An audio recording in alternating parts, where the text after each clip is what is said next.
IPL 2025-18 edition పిచ్చ kick అయితే ప్రపంచ క్రికెట్ అభిమానులకు అందిస్తుంది. ఇప్పటికీ కంప్లీట్ అయింది 14 నుండి 15 మ్యాచ్లే. అయినప్పటికీ బెస్ట్ టీం ఎవరా అనేది గెస్ చేయలేని పరిస్థితి అయితే నెలకొంది. సో ఓవరాల్గా ఈ సీజన్ రసవత్రంగా సాగుతున్న డైలమాలో పడ్డారు ఫ్యాన్స్ అని చెప్పుకోవచ్చు. ఎందుకంటే ఇప్పటి వరకు కంప్లీట్ అయిన 15 మ్యాచ్ల్లో ఆల్మోస్ట్ 90% ఆఫ్ ద మ్యాచెస్ వన్ సైడెడ్గా జరిగిపోయాయి. ఒక టఫ్ ఫైట్ కూడా చివరి బంతి దాకా టెన్షన్ ఇలా జరిగిన మ్యాచ్ అయితే మాత్రం కేవలం ఒక మ్యాచ్ అని చెప్పుకోవచ్చు. అయితే ప్రతి సీజన్లో పాయింట్స్ టేబుల్లో లాస్ట్లో నిలిచే ఫ్రాంచైజీలు ఈసారి టైటిల్ మీద గట్టిగానే ఎదురుదాడి చేస్తున్నాయి. అంటే ఈ సీజన్లో పాయింట్స్ టేబుల్లో టాప్లో నిలిచాయని చెప్పుకోవచ్చు. బిగ్ ఫ్రాంచైజీలన్నీ బ్యాక్ ఫుట్లో నిలుస్తున్నాయి. అయితే సాటర్డే డబుల్ ధమాకాలో భాగంగా తొలి మ్యాచ్గా అంటే మధ్యాహ్నం 3:30 రెండు బిగ్ టీమ్స్ అయితే ఒక వైల్డ్ రైవలరీకి సిద్ధమైపోయాయి. ఐపీఎల్ 2025-18 ఎడిషన్లో మ్యాచ్ నెంబర్ 17గా సిఎస్కేకి హోమ్ గ్రౌండ్ అయిన ఎంఏ చిదంబరం స్టేడియం వేదికగా చపాక్ వేదికగా రెండు బిగ్ టీమ్స్ అంటే సిఎస్కే మరియు డీసీలు ఒక భయంకరమైన పోరుకైతే సిద్ధమైపోయాయి. అయితే సిఎస్కేని డీసీ ప్రీవియస్ సీజన్లో ఓడించింది. అలానే ఈ సీజన్లో టాప్ పెర్ఫార్మెన్స్ అయితే ఇస్తుంది. మెయిన్లీ వీళ్ళ ఫస్ట్ విన్ లక్నో మీద ఇప్పటికీ కళ్ళ ముందు అలా మెదులుతూనే ఉంది. ఆ తర్వాత వైల్డ్ ఎస్ఆర్హెచ్ని మట్టి కనిపించింది. సో ఓవరాల్గా ఆడిన 2 మ్యాచ్ల్లో డీసీ ఘన విజయం సాధించి టేబుల్లో అయితే సెకండ్ ప్లేస్లో ఉండి ఈ మ్యాచ్కి అయితే సిద్ధమైంది. అదర్ ఎండ్లో సిఎస్కే 3 మ్యాచ్ల్లో కేవలం 1-1 గెలిచింది. అలానే ప్రీవియస్ మ్యాచ్లో హోమ్ గ్రౌండ్లోని ఆర్సీబీ చేతుల్లో ఓడి ఈ మ్యాచ్కి అయితే సిద్ధమైంది. సో ఒక ఇంట్రెస్టింగ్ ఫైట్ అయితే ఈ రెండు ఫ్రాంచైజీల మధ్య ఈ మ్యాచ్ ద్వారా చూడబోతున్నాం. అయితే ఈ మ్యాచ్ జరిగే స్టేడియం డీటెయిల్స్ ఏంటి, లైవ్ వెదర్ పిచ్ రిపోర్ట్లు ఎలా ఉండబోతున్నాయి, ఈ గ్రౌండ్లో ఐపీఎల్ స్టాట్స్ ఎలా ఉన్నాయి, head to head records CSK మరియు డీసీల మధ్య ఎలా ఉన్నాయి, ఇరువురు టీంలో ప్లేయింగ్ లెవెల్లో ఏమైనా చేంజెస్ ఎక్స్పెక్ట్ చేయొచ్చా, అన్నింటి గురించి ఈ వీడియోలో క్లియర్ కట్గా అయితే తెలుసుకుందాం. అయితే ముందుగా డీటెయిల్స్ అయితే మాట్లాడుకుందాం. స్టేడియం గురించి ఎంఏ చిదంబరం స్టేడియం చెన్నైలో ఉంది. దీన్ని చపాక్ అని కూడా పిలుస్తారు. దీన్ని 1916లో ఎప్పుడో ఓపెన్ చేశారు. చాలా బ్యూటిఫుల్ స్టేడియంగా మాట్లాడుకోవచ్చు. స్టేడియం అంతా ఎల్లో మయం అయిపోతుంది. అంటే సిఎస్కే ఫేవరెట్గా ఉంటుందని చెప్పుకోవచ్చు. ఆడియన్స్ కెపాసిటీ వచ్చేకి 50,000 వరకు ఉంటుంది. అలానే బౌండరీ డైమెన్షన్స్ పరిశీలిస్తే ఎయిదర్ సైడ్స్ వచ్చేకి 65 నుంచి 68 మీటర్ల వరకు ఎక్స్పెక్ట్ చేయొచ్చు. ఇక స్ట్రైట్ బౌండరీ వచ్చి 75 మీటర్లు గాను, అలానే బ్యాక్ వచ్చేకి 62 మీటర్లు గాను ఎక్స్పెక్ట్ చేయొచ్చు. ఇక పిచ్ రిపోర్ట్ గురించి మాట్లాడుకుంటే ప్రత్యేకంగా పిచ్ గురించి చెప్పేది ఏమి లేదండి. చపాక్ అంటేనే స్పిన్నర్స్కి పెద్ద పీట. బట్ ఇనిషియల్గా పేస్ అయితే జనరేట్ అవుతుంది, సీమ్ మూవ్మెంట్ అయితే ఖచ్చితంగా కనబడుతుంది. సో ఆ టైంలో అంటే పవర్ ప్లే దాకా అనుకోండి, ఖచ్చితంగా బ్యాట్స్మెన్ క్రిజ్లో సెట్ అయితే తర్వాత పరుగులు చేయొచ్చు. ఇలాగ గేమ్ ప్రోగ్రెస్ అయ్యే కొద్దీ స్పిన్నర్స్ డామినేషన్ క్లియర్గా కనబడుతుంది. ఇక ఫస్ట్ బౌలింగ్ తీసుకుంటే బెస్ట్ అవుతుంది. బెస్ట్ అడ్వాంటేజ్ కూడా ఉంది. 175 కంటే ఎక్కువ స్కోర్ చేస్తే మంచి టఫ్ ఫైట్ అయితే ఎక్స్పెక్ట్ చేయొచ్చు. ఇక వెదర్ రిపోర్ట్ గురించి మాట్లాడుకుంటే వర్షాలు పడిపోయి మ్యాచ్ లాగిపోయే టెస్టులు అయితే ఏమీ లేవండి. ఇండియాలో సమ్మర్ సీజన్ అయితే స్టార్ట్ అయిపోయింది. హాట్గా హల్చల్ చేస్తుంది. సో వర్షం పడే ఛాన్సెస్ అయితే అసలు లేవు. అలానే టెంపరేచర్ వచ్చేకి మ్యాచ్ డే రోజున మార్నింగ్ 30 డిగ్రీ సెంటీగ్రేడ్ వరకు ఎక్స్పెక్ట్ చేయొచ్చు. ఇక తర్వాత లైవ్ స్ట్రీమింగ్ గురించి మాట్లాడుకుంటే యాజ్ యూజువల్గా అందరికీ తెలిసిందే ఐపీఎల్ అంటేనే జియో హాట్స్టార్ అని. ఓటీటీలో 2 బిగ్ ప్లాట్ఫామ్స్ అయిన జియో సినిమాలు అలాగే డిస్నీ ప్లస్ హాట్స్టార్ 2 కంబైన్ అయిపోయి జియో హాట్స్టార్గా అవతరించింది. దీనిలో వచ్చి మొబైల్లో వాచ్ చేయొచ్చు, అలాగే సబ్స్క్రిప్షన్ తప్పనిసరి. ఇక టీవీలో చూడాలంటే స్టార్ స్పోర్ట్స్ 2లో ఖచ్చితంగా చూడాల్సిందే. దీనికి కూడా సబ్స్క్రిప్షన్ అయితే తప్పనిసరిగా మాట్లాడుకోవచ్చు. తర్వాత ఈ గ్రౌండ్లో ఐపీఎల్ స్టాట్స్ పరిశీలిస్తే టోటల్గా ఇక్కడ వచ్చేకి 86 మ్యాచ్లు జరిగాయండి. ఫస్ట్ బ్యాటింగ్ వాళ్ళు 49 గెలిస్తే ఫస్ట్ బ్యాటింగ్ విన్నింగ్ పర్సెంట్ వచ్చేకి 56.98గా ఉంది. ఇక సెకండ్ బ్యాటింగ్ విన్నింగ్ చూస్తే 37 మ్యాచ్లు ఉంది 86కు గాను.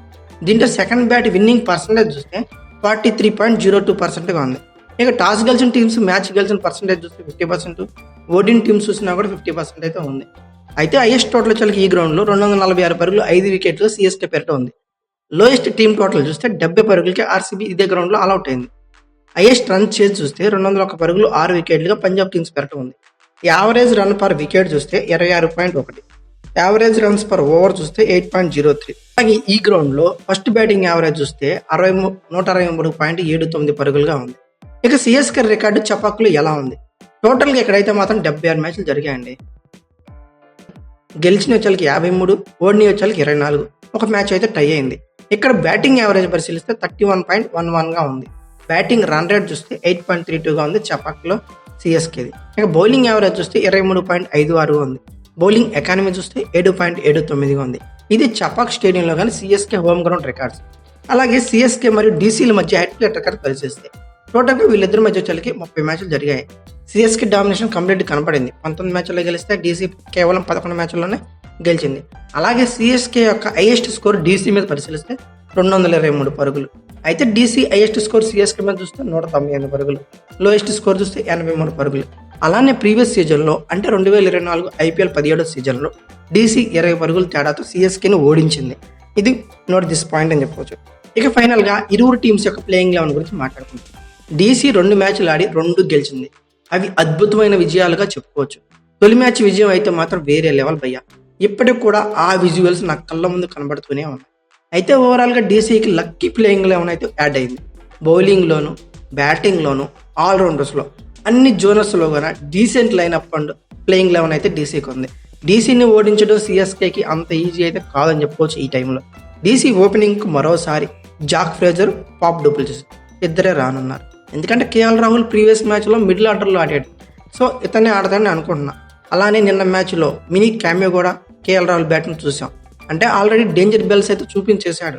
సో కేఎల్ రాహుల్ ఫామ్లో ఉన్నాడు. అలాగే జాక్ ఫ్రేజర్, పాప్ డూప్లెసిస్ ఇద్దరు సూపర్ అటాక్ బ్యాట్స్మెన్స్. మంచి స్టార్ట్ అయితే ప్రీవియస్ మ్యాచ్లో ఇచ్చారు. అదే కంటిన్యూ చేస్తారని అనుకుంటున్నా. ఫస్ట్ డౌన్లో అభిషేక్ పోరెల్ ఫస్ట్ మ్యాచ్లో ఫెయిల్ అయినా సెకండ్ మ్యాచ్లో మాత్రం తనదైన ఇన్నింగ్స్ అయితే ఆడాడు. ప్రీవియస్ సీజన్ నుంచి అదే ఫామ్ అయితే అతను కనబరుస్తున్నాడని చెప్పుకోవచ్చు. ఆ తర్వాత కేఎల్ రాహుల్ వస్తాడు. తర్వాత స్పాట్లో అక్షర్ పటేల్ రావడం పక్క. With the bat, with the ball రెండింటిలో కూడా Axar Patel absolutely spot on, well in form అని చెప్పుకోవచ్చు.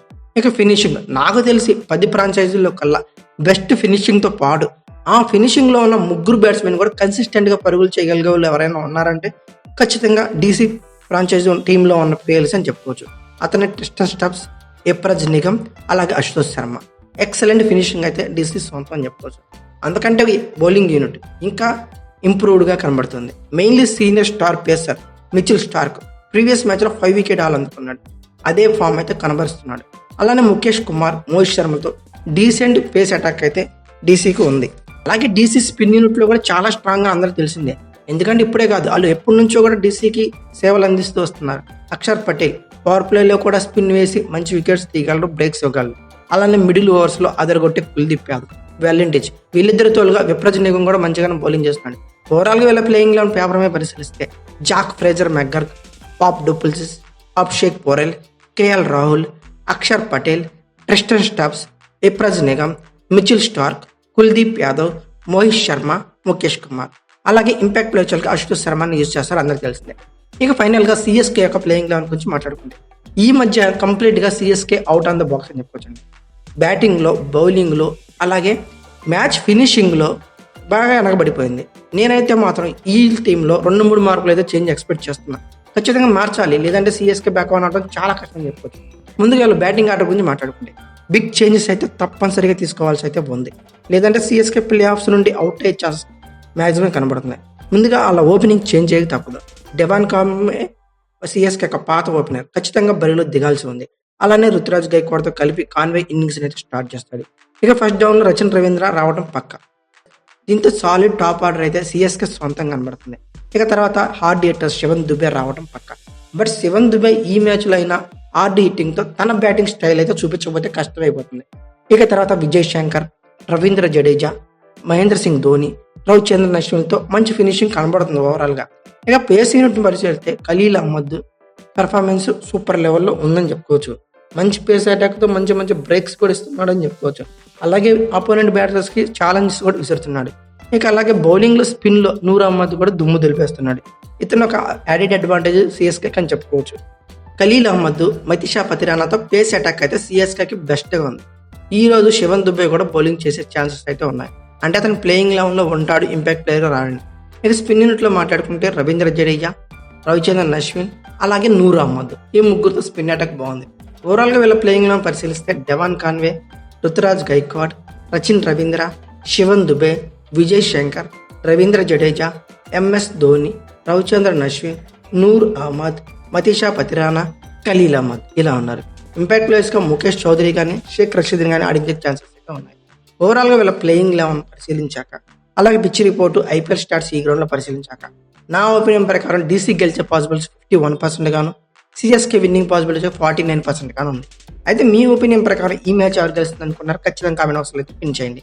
అలాగే ఈ వీడియో కనుక మీకు నచ్చినట్లయితే like, share, comment plus subscribe చేసుకోండి. అలాగే పక్కనే ఉన్న బెల్ ఐకాన్ ఒకటి మాత్రం మర్చిపోకండి. Thank you for watching. Have a nice day.